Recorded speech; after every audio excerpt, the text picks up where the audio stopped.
With the rising cost of living facing each and every one of us at the moment, many people are finding it hard to get by. Recent months have seen waves of strikes with tens of thousands of workers walking out in disputes over pay, jobs, and conditions.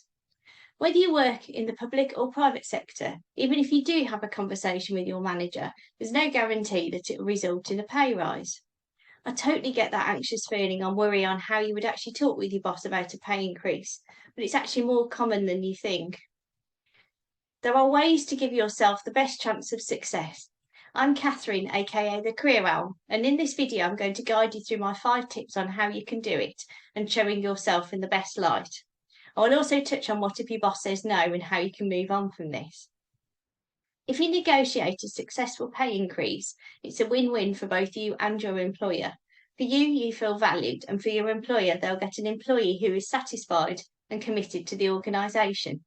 All right, let's get started with my 5 tips. Number 1, choose the right time to have a conversation. Firstly, let's take a look at the performance of the organisation. Have they just made redundancies across the company, even if it didn't affect your department? It's therefore unlikely any suggestion for an increase will happen at this present time. Secondly, what's happening in the wider market? Are the rates that you're being paid at the moment the same or more than the market rate? I'll cover more on this in the next point. Thirdly, has your duties changed since your last pay increase? If yes, this allows you to demonstrate more your impact within the organisation. Fourth, don't spring this on your line manager, particularly at 4 o'clock on a Friday. Be upfront and say that you want to book in a conversation that is specifically about pay. Number 2, have a figure in mind, having done your research. Plucking a figure from the air is never going to work, so do your research using sites such as Glassdoor or the salary section on LinkedIn, or look at job adverts and see what comparable roles are offering salary-wise. Being realistic is key to getting an increase. Number 3, bring in evidence of why you should be getting a pay increase. Remember, your manager will be sitting there asking, why should I pay this amount? You need to bring evidence of what you've achieved either from a work setting or what you've done to develop yourself or what you've done to support your team and your manager. However, it's not just about bringing a list of all the things that you've done. You should also be clear about what you want to do next. So do you have a plan of what you're looking to do over the coming year? Number 4, don't give up.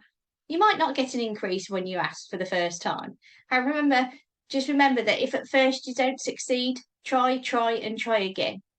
Embody that professional grace that you have and ask your manager or your boss what you could do to earn an increase in the future.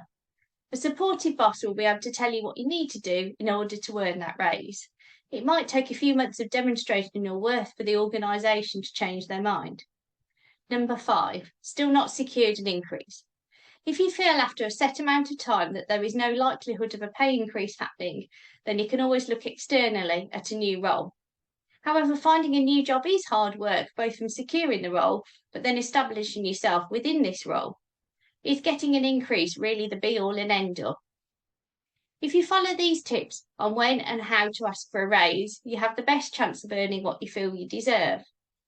If you found this video helpful, be sure to hit the like button right down below so that I know it's helpful to you. And then subscribe to my channel right over here so you don't miss out on new videos.